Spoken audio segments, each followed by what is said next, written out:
سبحان اللہ ما اجمل کا ما حسن کا ما اکمل کا نحمدہ ونصلی علی رسولہ النبی الکریم الامین اما بعد فاعوذ باللہ السمیع العلیم من الشیطان الرجیم بسم اللہ الرحمن الرحیم قال اللہ تبارک و تعالی فی القرآن الحکیم ان اللہ وملائکتہ یصلون علی النبی یا ایہا الذین آمنوا صلوا علیہ وسلموا تسلیما الصلاۃ والسلام علیک یا رسول اللہ وعلی آلک واصحابک یا نبی اللہ۔ اللہ تعالیٰ کی بے حد و حساب حمد و ثنا نبی مکرم حضرت محمد مصطفیٰ صلی اللہ علیہ وسلم اور آپ کے جمیع آل و اصحاب کی بارگاہ ناز میں انتہائی تعظیم و تکریم کے ساتھ درود و سلام کے نذرانوں کے بعد انتہائی قابل عزت اور احترام سامعین ذی وقار، نبی کریم صلی اللہ علیہ وسلم کے دروس کے حوالے سے ہمارا سلسلہ بنام سیرت رحمت للعالمین جاری ہے، اور آپ نے اس میں رسول اللہ صلی اللہ علیہ وسلم کے حوالے سے تمام واقعات کو ایک ربط اور ایک تسلسل کے ساتھ سماعت فرمایا۔ ہمارے گزشتہ درس میں آپ نے عبداللہ بن ابی کے مرنے پر رسول اللہ صلی اللہ علیہ وسلم کا اس کے لیے دعائے مغفرت فرمانا یعنی استغفار کرنا، اور اس کے بعد اس عمل سے 1000 منافقین کا مسلمان ہو جانا آپ کے حسن سلوک کی وجہ سے، اور پھر اس کے بعد ممانعت کا وارد ہونا یعنی قرآن میں منافقین کے لیے نماز جنازہ یا ان کی قبر پر جانے کی ممانعت کا اللہ تبارک و تعالی نے حکم ارشاد فرمایا۔ اس سے اگلے واقعات کے ساتھ پھر حاضر خدمت ہیں سن 9 ہجری کے واقعات کا سلسلہ جاری ہے۔ سن 9 ہجری کے اہم واقعات میں دوسرا اہم واقعہ جو رونما ہوا وہ سیدنا ابو بکر صدیق رضی اللہ تعالی عنہ کی قیادت میں صحابہ کرام کو حج کے لیے روانہ کرنا تھا۔ صدیق اکبر رضی اللہ تعالیٰ عنہ اس قافلے میں بطور امیر الحج مقرر کیے گئے۔ نبی کریم صلی اللہ علیہ وآلہ وسلم نے یہ کاروان حضرت صدیق اکبر کی قیادت میں مکہ مکرمہ کی طرف روانہ کیا، اور جب یہ قافلہ اور یہ صدیق اکبر رضی اللہ تعالیٰ عنہ کی معیت میں جانے والے افراد کا جو لشکر ہے، قافلہ ہے، یہ آدھے راستے میں پہنچا یعنی مقام ارج یا مقام جنان۔ یہاں پر اختلاف ہے مورخین کا کہ آپ کس مقام پر پہنچے تھے، تو رسول اللہ صلی اللہ علیہ وآلہ وسلم پر سورہ برات یعنی سورہ توبہ کی چند آیات کا نزول ہوا۔ نبی کریم صلی اللہ علیہ وآلہ وسلم نے ان آیات مبارکہ کو سیدنا علی کرم اللہ وجہہ الکریم کو دیکھ کر روانہ فرمایا، اور حضرت علی رضی اللہ تعالی عنہ صدیق اکبر رضی اللہ تعالی عنہ کے پیچھے پیچھے اس قافلے میں آپ وہاں پر پہنچے جہاں پر صدیق اکبر رضی اللہ تعالی عنہ قیام پذیر تھے، اور صدیق اکبر رضی اللہ تعالی عنہ نماز پڑھانے کے لیے بھی مصلی پر کھڑے ہی ہوئے تھے، چونکہ صدیق اکبر رضی اللہ تعالی عنہ رسول اللہ صلی اللہ علیہ وسلم کی اونٹنی کی آواز کو پہچانتے تھے، اور مولا علی کرم اللہ وجہ الکریم جو تھے یہ صدیق اکبر رضی اللہ تعالی عنہ کے لیے جب روانہ ہوئے تو یہ رسول اللہ صلی اللہ علیہ وسلم کی اونٹنی پر سوار ہو کر وہاں سے روانہ ہوئے اور یہاں پہنچے۔ تو صدیق اکبر رضی اللہ تعالی عنہ نے جب اونٹنی کی آواز سنی تو آپ نے فوراً ہی صحابہ سے کہا کہ یہ اونٹنی جو ہے یہ رسول اللہ صلی اللہ علیہ وسلم کی اونٹنی جو ہے اس کی آواز ہے۔ ممکن ہے کہ نبی کریم صلی اللہ علیہ وسلم خود ہی تشریف لے آئے ہوں اور آپ نے قصد فرما لیا ہو ہمارے ساتھ ہی حج کرنے کا، لہٰذا آپ نے نماز ابھی شروع نہ کی، اور جب تمام صحابہ کرام اس طرف متوجہ ہوئے تو دیکھا حضرت علی رضی اللہ تعالیٰ عنہ تشریف فرما تھے۔ حضرت علی رضی اللہ تعالیٰ عنہ کو دیکھا گیا تو آپ سے حضرت ابو بکر صدیق نے آنے کا مقصد پوچھا، تو آپ نے وجہ بتائی کہ مجھے سورہ برات یعنی سورہ توبہ کی آیات کو دے کر بھیجا گیا ہے کہ تاکہ میں جا کر مکے میں اعلان کروں کہ اللہ تعالیٰ نے ہمارا جو تم سے معاہدہ ہے اس کو ختم فرما دیا ہے۔ وہ 4 باتیں کیا ہیں؟ وہ 4 باتیں یہ تھی، پہلی بات تو یہ تھی کہ مومن کے بغیر کوئی شخص جنت میں داخل نہ ہوگا، کوئی مرد ہو یا عورت برہنہ طواف نہیں کریں گے۔ تیسرا کہ جس کے ساتھ نبی کریم صلی اللہ علیہ وسلم کا کوئی عہد ہے، جب اس عہد کی میعاد اور مدت پوری ہوگی تو اس کے بعد دوبارہ کوئی معاہدہ نہیں کیا جائے گا، یہ عہد خود بخود کالعدم قرار پائے گا۔ اور اس سال کے بعد کسی مشرک کو حج کرنے کی اجازت نہیں ہوگی، کوئی مشرک بھی بیت اللہ شریف کے اندر داخل نہیں ہو سکے گا۔ صدیق اکبر رضی اللہ تعالیٰ عنہ نے یہاں پر سوال کیا کہ اے علی، آپ کو رسول اللہ صلی اللہ علیہ وسلم نے امیر بنا کر بھیجا ہے یا مامور بنا کر بھیجا ہے، کہ آپ صرف انہی آیات کے جو احکام ہیں وہ بتلائیں گے یا آپ امیر حج کے طور پر ہمارے ساتھ چلیں گے؟ الفاظ یہ ہیں امیر او معمور، آپ قافلے کے امیر بنا کر بھیجے گئے یا قافلے کے دیگر افراد کی طرف معمور بنا کر بھیجے گئے ہیں؟ تو مولا علی کرم اللہ وجہ الکریم نے فرمایا بل معمور، مجھے معمور بنا کر بھیجا گیا ہے، امیر بنا کر نہیں بھیجا گیا، میں صرف اور صرف ان اعلانات کے لیے روانہ کیا گیا ہوں، امیر حج تو آپ ہی رہیں گے۔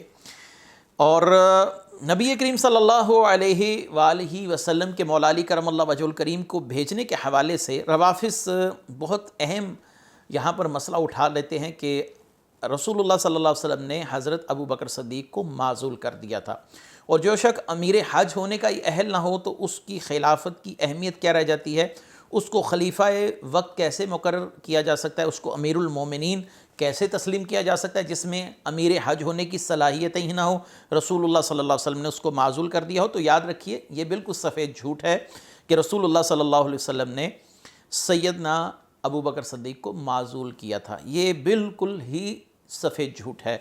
امیر حج سیدنا ابو بکر صدیق ہی رہے ہیں، اور جب حج کے لیے یہ تمام افراد کا لشکر جو ہے یہ مکے پہنچا تو اس دن کی جو بھی عبادات تھیں حج کے حوالے سے حضرت ابو بکر صدیق بطور امیر حج ان تمام عبادات کے حوالے سے اپنے ساتھ حجاج صحابہ کرام کی رہنمائی فرماتے تھے، اور اس کے بعد مولا علی کرم اللہ وجہ الکریم کھڑے ہوتے اور اللہ تبارک و تعالیٰ کے محبوب کے بھیجے جانے کے مقصد کو واضح کرتے، اور ان اعلانات کو بار بار دہرایا جاتا کہ ہمارا معاہدہ ان سے کالعدم ہو جائے گا جب رسول اللہ صلی اللہ علیہ وسلم سے جو ان کا عہد ہے جس میعاد تک، اس کے بعد یہ معاملہ آگے نہیں چلے گا۔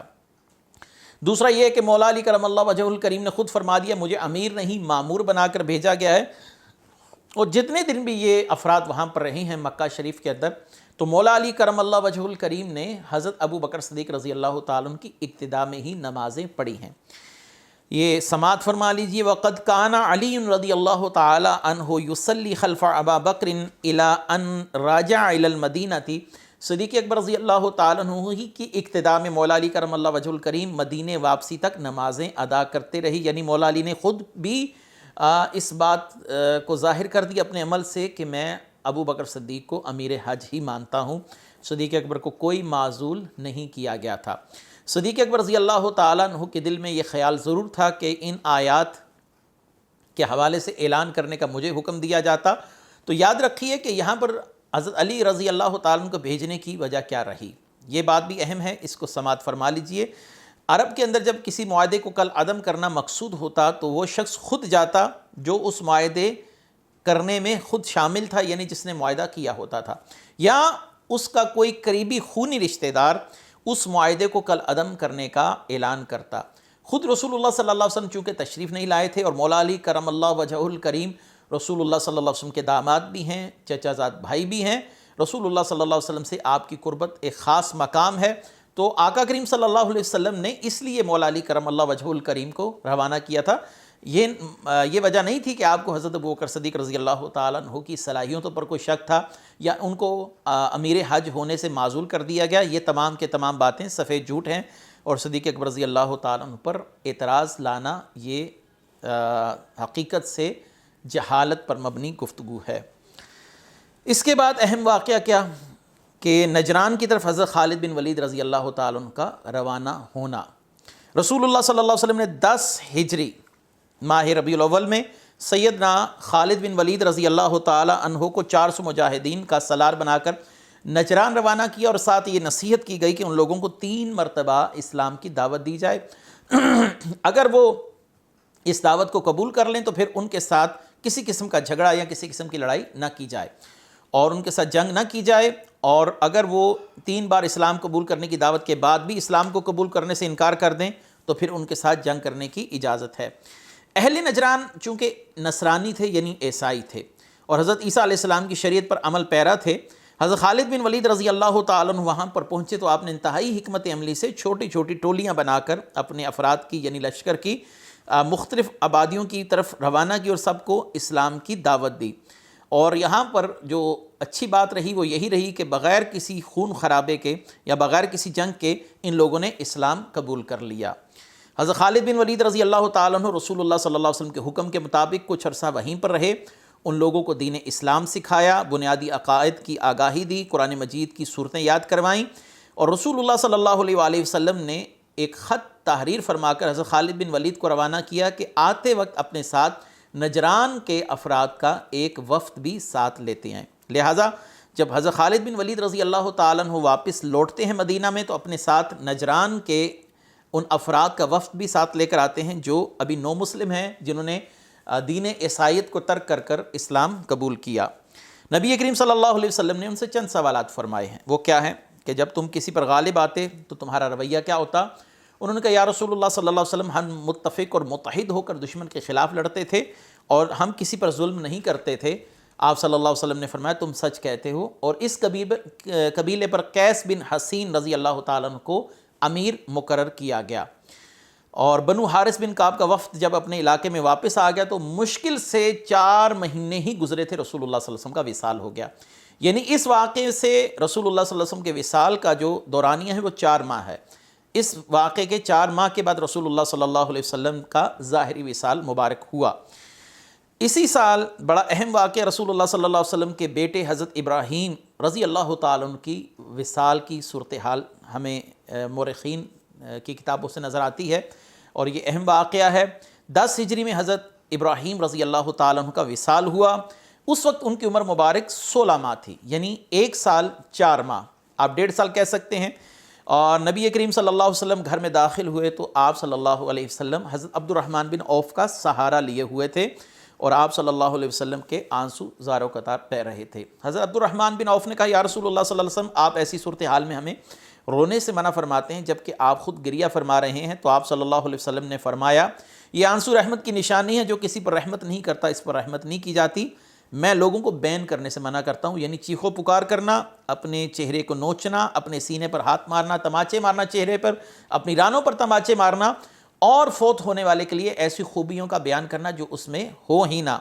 وَإِنَّ عَلَيْهِ لَمَحْزُونُونَ تَدْمَعُ الْعَيْنَ وَيَحْزَنُ الْقَلْبُ وَلَا نَقُولُ مَا يُسْخِطُ الرَّبَّ، ہم ابراہیم کی وفات پر غمگین ہیں، آنکھوں سے آنسو بہہ رہے ہیں، دل مغموم ہیں، اس کے باوجود اپنی زبان سے میں کوئی ایسی بات نہیں نکالوں گا جس سے رب تعالیٰ کی ناراضگی ہو۔ ابراہیم اپنی شیر خوارگی کی عمر میں دنیا سے گئے تو رسول اللہ صلی اللہ علیہ وسلم نے فرمایا یہ اپنی باقیہ شیر خوارگی کے ایام جنت میں گزاریں گے، اور رحمت عالم صلی اللہ علیہ وسلم نے حضرت ابراہیم کو بقیع شریف میں دفن فرمایا اور ان پر خود نماز جنازہ پڑھی اور 4 تکبیرات کے ساتھ پڑھی۔ نبی کریم صلی اللہ علیہ وآلہ وسلم کے بیٹے کے وصال کے دن ہی مدینے میں سورج گرہن کا واقعہ ہوا۔ سورج کو گرہن لگ گیا، لوگوں نے فوراً سے کہا کہ رسول اللہ صلی اللہ علیہ وسلم چونکہ نبی ہیں، آپ کے بیٹے کے وصال پر اللہ تعالیٰ نے سورج کو گرہن لگا دیا ہے۔ تو رسول اللہ صلی اللہ علیہ وسلم نے ان لوگوں کی بڑی خوبصورت انداز سے اصلاح فرمائی۔ آپ نے فرمایا ان الشمس والقمر آیتان من آیات اللہ لینقصفان لموت احد، سورج و چاند اللہ کی 2 بڑی نشانیاں ہیں، کسی کی موت کی وجہ سے انہیں گرہن نہیں لگتا۔ دیکھیے یہاں پر رسول اللہ صلی اللہ علیہ وسلم کی رسالت کی صداقت کتنی واضح ہوتی ہے۔ اگر آپ صلی اللہ علیہ وسلم کی صداقت میں ذرا بر بھی نعوذ باللہ شبہ ہوتا تو آپ اس موقع سے فائدہ اٹھاتے کہ واقعی میں اللہ کا نبی ہوں، دیکھو میرے بیٹے کے وصال پر کتنا بڑا المیہ ہے، غم ہے، سورج کو گرہن لگ گیا، لیکن اس موقع پر بھی آپ صلی اللہ علیہ وسلم نے لوگوں کے عقیدے کی اصلاح فرمائی ہے۔ اس کا مطلب یہ ہے کہ نبی کو جو امت کی رہنمائی کے لیے بھیجا جاتا ہے وہ اپنی ذات سے بڑھ کر اس پیغام کو بجا لانے کی کوشش کرتا ہے جو اللہ تعالیٰ کی طرف سے اس کو حکم دیا جاتا ہے۔ رسول اللہ صلی اللہ علیہ وآلہ وسلم نے اس موقع پر بھی کوئی ایسی بات نہیں فرمائی جس سے آپ صلی اللہ علیہ وآلہ وسلم کے بیٹے کی خود ساختہ جو عظمت کا تصور ہے وہ اور بن جاتا لوگوں کے ذہنوں میں، ایسی کوئی بات نہیں کی گئی، بلکہ آپ صلی اللہ علیہ وسلم نے فرمایا لا ینقصفان لموت احد، یہ کسی کے مرنے پر سورج گرہن چاند گرہن نہیں ہوتا بلکہ یہ اللہ تعالیٰ کی نشانیوں میں سے ایک نشانی ہے۔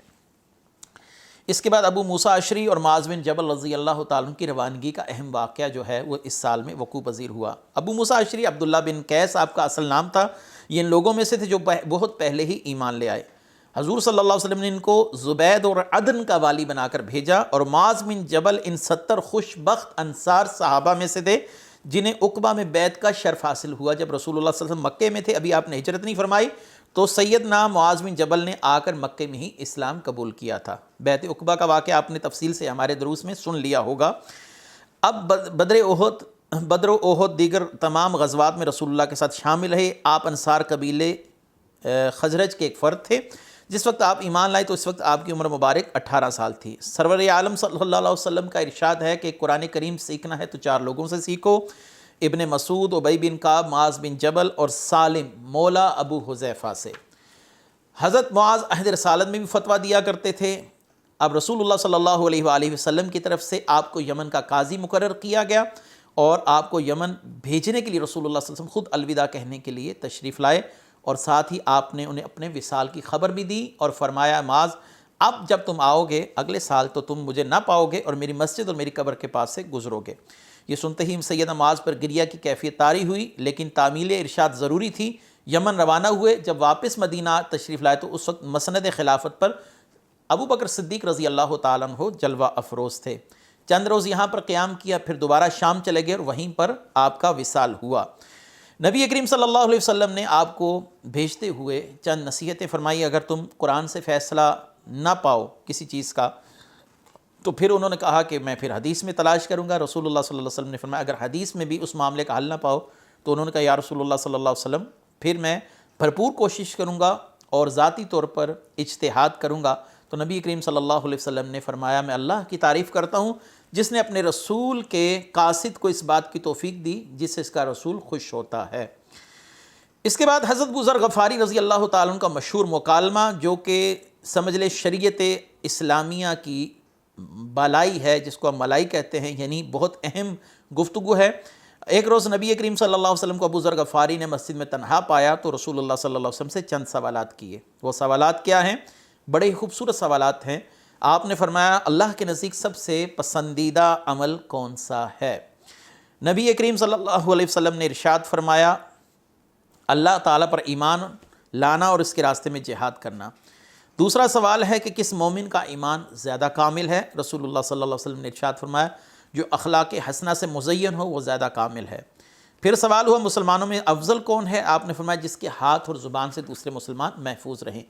پھر سوال ہوا کون سی ہجرت افضل ہے؟ تو آپ نے فرمایا جس نے بدی کو ترک کیا یعنی برائی کو چھوڑ دیا، یہ ہجرت سب سے افضل ہے۔ آپ صلی اللہ علیہ وسلم سے سوال ہوا جو کتاب اللہ نے آپ پر نازل فرمائی اس میں سب سے افضل آیات کون سی ہیں؟ جواب دیا کہ آیت الکرسی ہے۔ پھر سوال ہوا کہ یا رسول اللہ انبیاء کی تعداد کتنی ہے؟ آپ نے ارشاد فرمایا 1,24,000۔ اور ان میں رسولوں کی تعداد کتنی ہے؟ یہ سوال ہے۔ جواب رسول اللہ کی طرف سے سیدنا ابو ذر کو دیا گیا 313۔ آخر میں ابو ذر غفاری رضی اللہ تعالیٰ عنہ نے فرمایا یا رسول اللہ مجھے کچھ وصیت فرمائے۔ آپ نے فرمایا تمہیں اللہ سے ڈرنے کی وصیت کرتا ہوں، یہ تقویٰ تمہارے حالات کو مزین اور آراستہ کر دے گا۔ پھر عرض کی یا رسول اللہ مزید وصیت فرمائے۔ آپ صلی اللہ علیہ وسلم نے فرمایا خاموشی اختیار کرو، زیادہ ہنسنے سے پرہیز کرو، یہ دلوں کو مردہ کرتا ہے اور چہرے کی نورانیت کو ختم کر دیتا ہے۔ پھر ارشاد فرمایا کہ یا رسول اللہ صلی اللہ علیہ وسلم مزید نصیحت فرمائیے۔ تو آپ نے فرمایا مسکینوں سے محبت کرو، ان کے پاس بیٹھنے کو محبوب جانو۔ اور عرض کی یا رسول اللہ اور نصیحت فرمائیے۔ تو آپ نے فرمایا سچ کہو خواہ وہ کڑوا ہی کیوں نہ لگے۔ فرمایا زدنی یا رسول اللہ، مزید اس پر کچھ اضافہ فرمائے۔ تو آپ نے فرمایا اللہ کے معاملے میں کسی ملامت کرنے والے کی ملامت کا خوف اور اندیشہ نہ کرو۔ اس کے بعد حضرت جبریل علیہ السلام کی آمد کا مشہور واقعہ جس کو حدیث ایمان کہا جاتا ہے، حدیث اسلام کہا جاتا ہے۔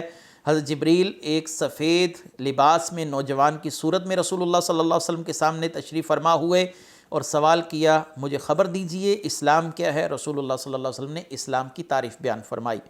پھر انہوں نے کہا مجھے بتائیے ایمان کیا ہے؟ تو آپ صلی اللہ علیہ وسلم نے فرمایا اللہ پر، اس کے فرشتوں پر، اس کی نازل کی ہوئی کتابوں پر، اس کے بھیجے ہوئے رسولوں پر، یوم قیامت پر، اس کی تقدیر جیسی بھی اور خیر ہو یا شر اس پر ایمان لانا۔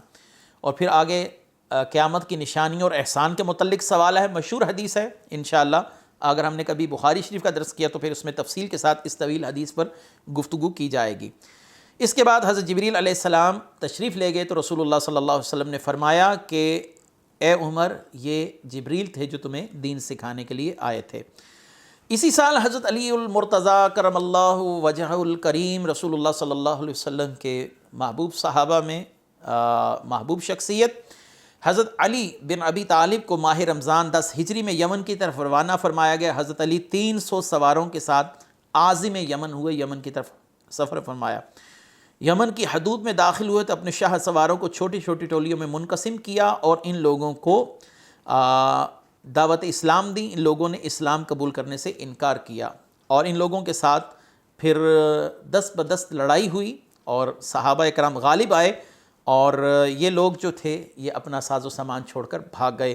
بہت سے لوگوں نے اسلام قبول کر لیا اور ان میں سے 20 افراد کی موت ہوئی حضرت علی رضی اللہ تعالیٰ عنہ کے لشکر کے ہاتھوں۔ حضرت علی نے ان کا تعاقب ترک کیا، ان اسلام کی دعوت دی۔ انہوں نے بڑی سرعت رفتاری کے ساتھ، بڑی تیزی کے ساتھ اسلام کو قبول کیا، سب مسلمان ہوئے۔ اس قبیلے کے کئی روسا نے سیدنا علی المرتضیٰ کے دست مبارک پر اسلام کی بیعت کی۔ حضرت علی نے مال غنیمت جو اکٹھا کیا اس کے 5 حصے کیے، ایک رسول اللہ صلی اللہ علیہ وسلم کے لیے مدینہ شریف روانہ کیے اور 4 حصے وہیں پر مجاہدین کو تقسیم کر دیے گئے۔ اس سے قبل بھی رسول اللہ صلی اللہ علیہ وسلم نے فتح مکہ کے بعد حضرت علی المرتضیٰ کو 8 ہجری میں یمن کی طرف روانہ کیا تھا۔ یمن کی طرف مسلمانوں کا پہلا وفد تھا۔ اب یہ 10 ہجری ہے، 8 ہجری میں بھی حضرت علی رضی اللہ تعالیٰ عنہ کو یمن کی طرف روانہ کیا جا چکا تھا۔ آپ کو قبیلہ ہمدان کو اسلام کی دعوت دینے کے لیے روانہ کیا گیا تھا۔ ہمدان کا سارا قبیلہ اس وقت حضرت علی رضی اللہ تعالیٰ عنہ کے ہاتھ پر اسلام قبول کر چکا تھا۔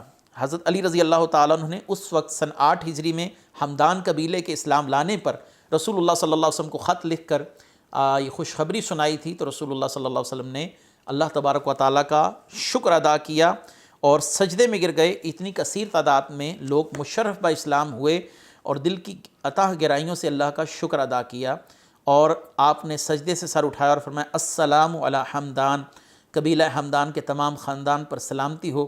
نبی کریم صلی اللہ علیہ وسلم نے دوسری مرتبہ حضرت علی المرتضیٰ کو 10 ہجری میں یمن کی طرف روانہ کیا تھا، جس کا بھی میں نے آپ کے سامنے تذکرہ کیا۔ اس کے بعد رسول اللہ صلی اللہ علیہ وسلم کے حجۃ الوداع کا واقعہ ہے۔ یہ ایک واحد حج ہے جو رسول اللہ صلی اللہ علیہ وسلم نے فرمایا۔ اس کے بعد نبی کریم صلی اللہ علیہ وسلم کا وصال مبارک ہوا۔ تو انشاءاللہ العزیز وہ اگلے درس میں ہم تفصیلات کے ساتھ حاضر خدمت ہوں گے۔ آج کے لیے اسی پر اکتفا کرتا ہوں۔ وآخر دعوانا ان الحمد للہ رب العالمین۔ سبحان اللہ